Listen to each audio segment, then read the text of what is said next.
Feito por Elas, o podcast que discute o protagonismo das mulheres no audiovisual.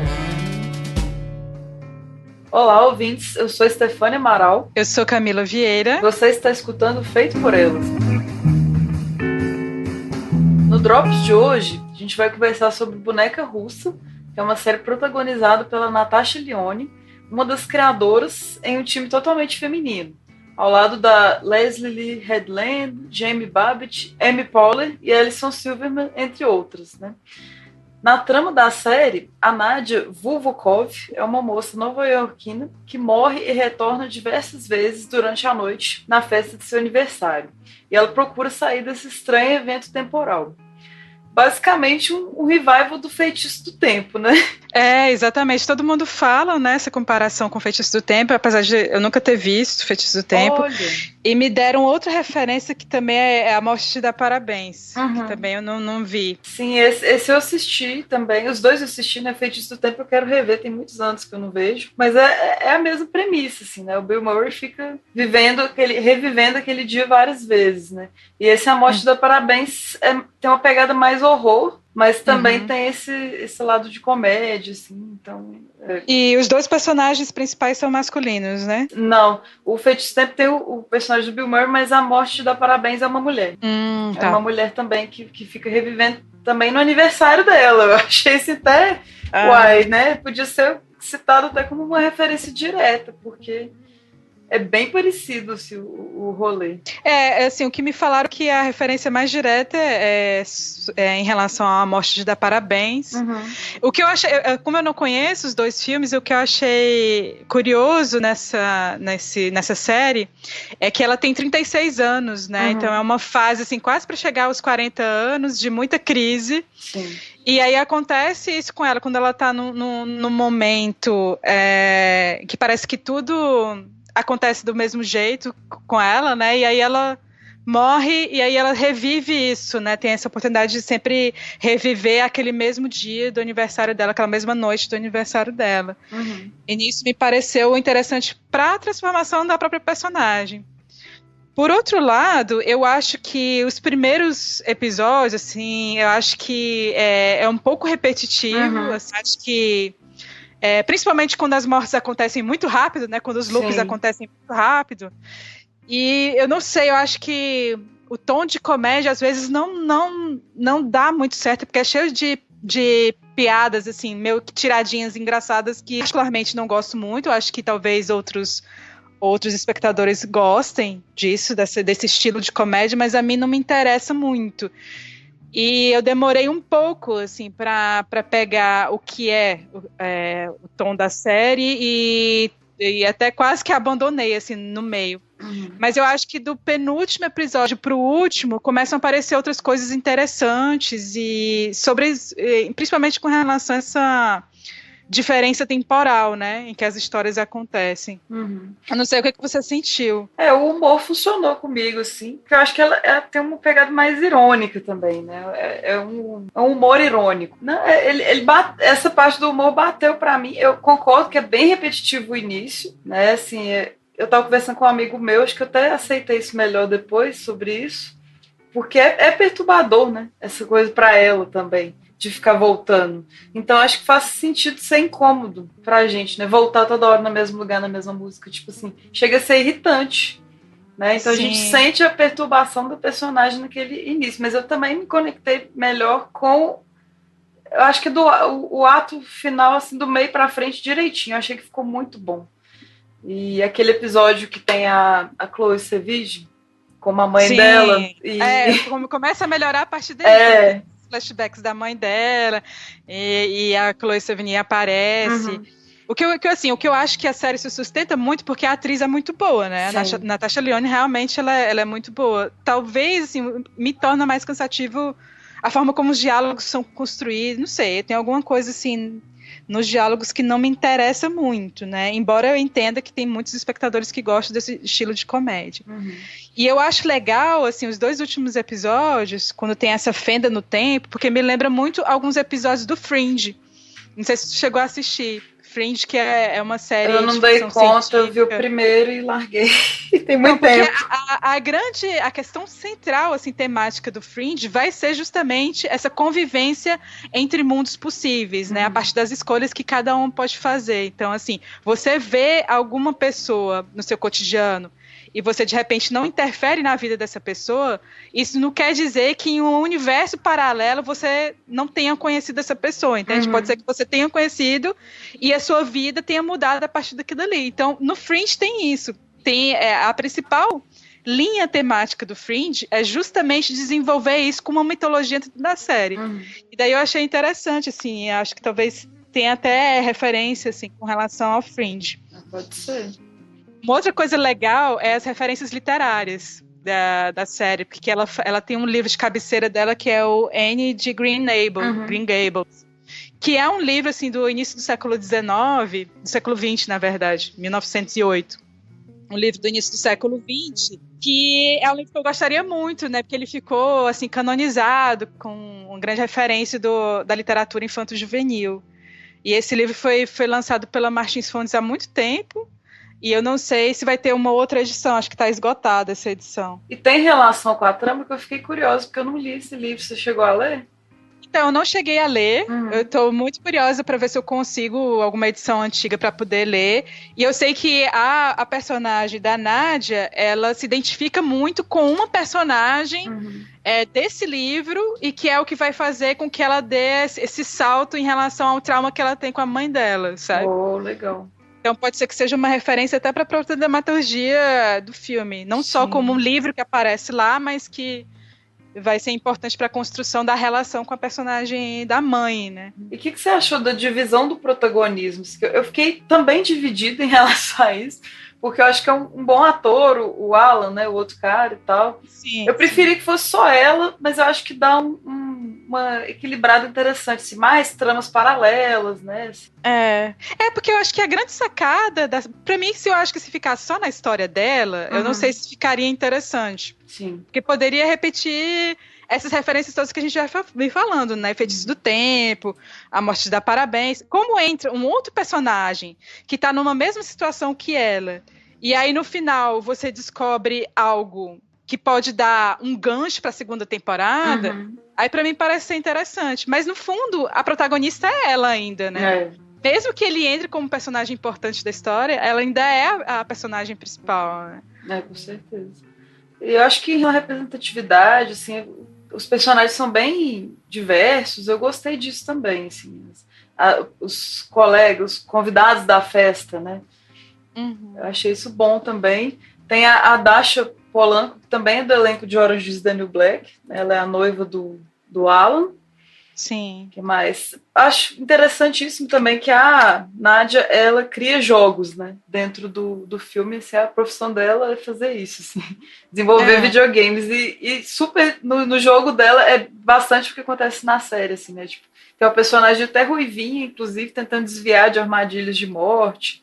Eu achei, enquanto eu estava assistindo, que teria a ver com o jogo dela, esse evento temporal, mas acaba que não. Mas ainda é interessante ver paralelos com o videogame, né, da série, assim, o que acontece. Você morre e aí você volta. Você morre e você volta toda hora. Eu acho que em um momento tem um episódio em que ela vai fazer aquele jogo lá com a laranja, né, que ela corta a laranja. E aí ela mostra, isso aqui, na verdade, é só a aparência, o que está dentro é totalmente diferente. Então, acho que ela usa um pouco do conhecimento científico dela para desvendar esse mistério que está acontecendo com ela, né? Não que vai ser a estrutura de um videogame, a narrativa, né?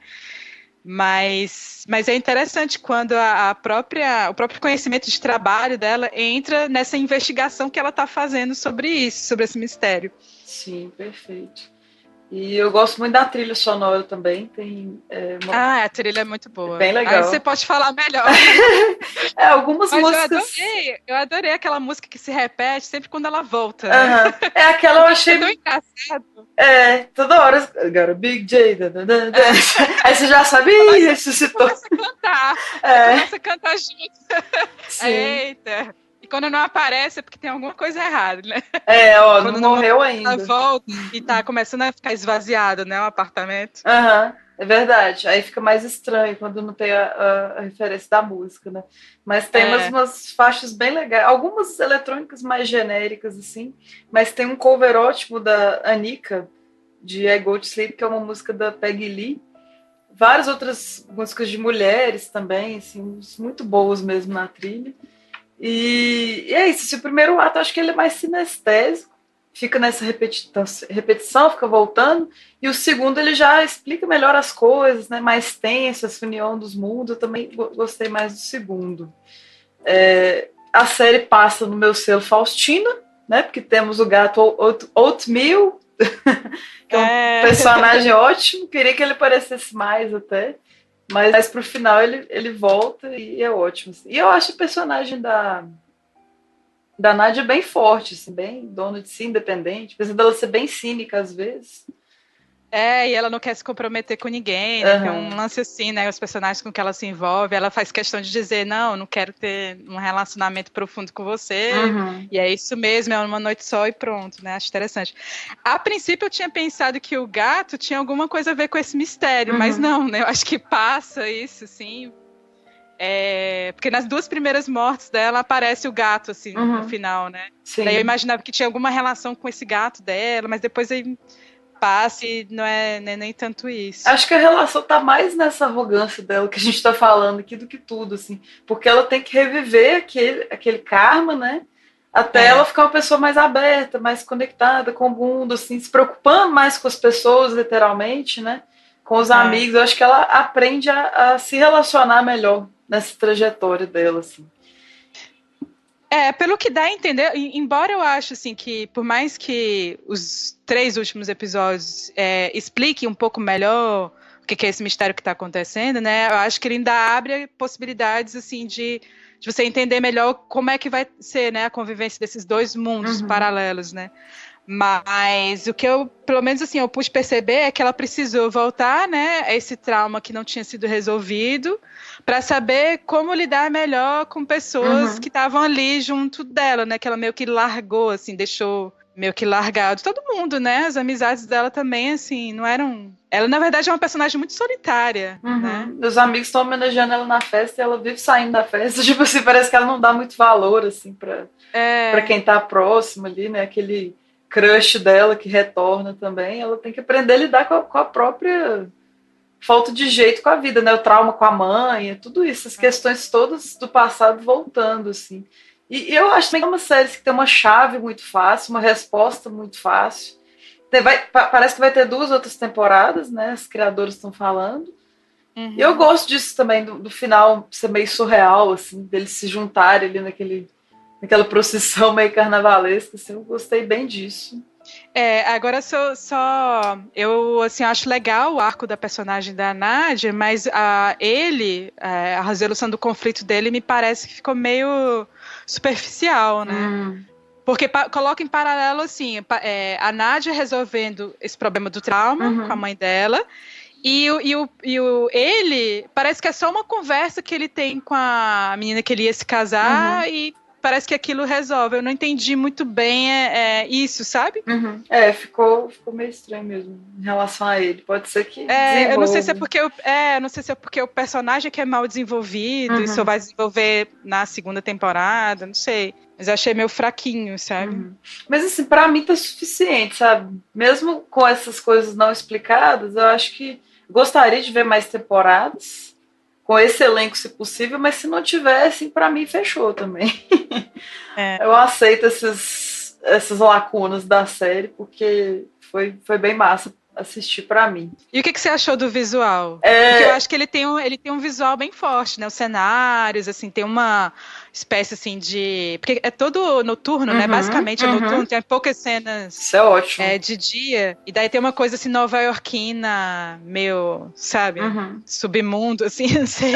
Tem umas coisas em neon, assim, pontuais, sabe? Eu achei bem massa isso, de ser noturno, basicamente. E o cabelo doidão dela, assim, né? Muito vermelho. E eu li que os figurinistas e o pessoal de cenário evitou a cor azul, porque passa uma tranquilidade que distancia do caos das séries. Que a ideia é usar vermelho, né? Pra ter esse presságio de morte, né? Uhum. Tem cores mais quentes. Mas na porta tem tipo um azul, né? Que eles até ficam cogitando se é algum portal. Ah, né? sim, verdade. Mas eu acho que é o único elemento com um tom azul bem forte. O resto realmente são cores mais quentes. É bem massa, no geral. É interessante. Eu tô curiosa pra ver a segunda. Assim, confesso que o início demorou um pouco pra mim entrar. Mas vamos lá, eu acho que abre caminhos interessantes para uma segunda temporada. Vamos aguardar, quem sabe ano que vem. Né? Assim, uma coisa que eu acho interessante que a gente não discutiu é o uso dos espelhos, né? Os espelhos no filme como uma metáfora de você olhar para você mesmo, se refletir, né? Acho que tem uma coisa assim de ter essa possibilidade de reflexão sobre a própria vida, né? E os espelhos entram como esse elemento, assim, metafórico.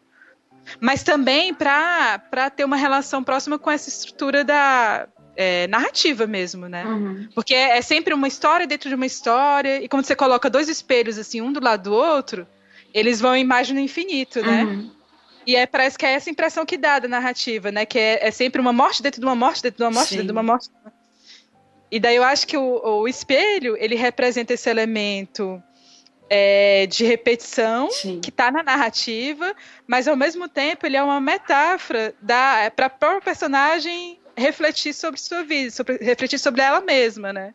Ao se olhar, né? E ela se olha pro espelho, né? Sempre quando ela volta. Até certo ponto, né? Porque tem uma hora que o espelho desaparece. Sim, e é outro dilema que você fica, e agora, meu Deus, como é que vai ser essa duplicação, né, que o espelho permite, né, da realidade e tal. É bem colocado esse objeto. E aí, quando ela resolve esse problema do trauma com a mãe, o espelho retoma, né? Oh, verdade. Porque ele desaparece ali quando tá tudo confuso pra ela, né? Quando ela sangra. E aí depois, quando ela resolve, quando ela consegue entender, aí o espelho volta. Sensacional. Achei interessante isso também. Sim. De eu falar. É uma boa observação. Então podemos. E os letreiros meio que estilo Poderoso Chefão, né? Ah, boa. Esses letreiros de estilo Poderoso Chefão. E muda, né, a cor. Se altera do vermelho, aí vai pro branco, pro rosa.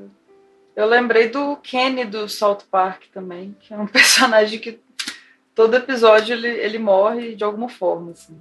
Então tem algumas formas inusitadas do Kenny morrer, assim. Nesse, com todo o humor da série, eles fazem formas bem inusitadas dela, das mortes dela. Que depois, às vezes, é engraçado, né? Porque ela já tá consciente, meio que parece que ela sabe que tá sonhando ali, ou sabe que vai morrer, e faz a mesma coisa e não morre, né? Naquele mesmo gancho ali. Uai, mas eu desci aquela escada no outro.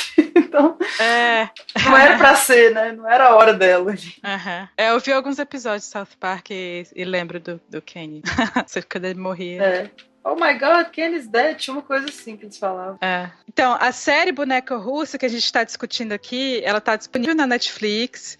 Você pode assistir e comentar com a gente. Qualquer comentário ou sugestão, você pode mandar um e-mail para contato@feitoporelas.com.br ou deixar um comentário no nosso site, no SoundCloud ou pelas redes sociais. Obrigada pela audiência, pelo apoio e até a próxima. Valeu, pessoal.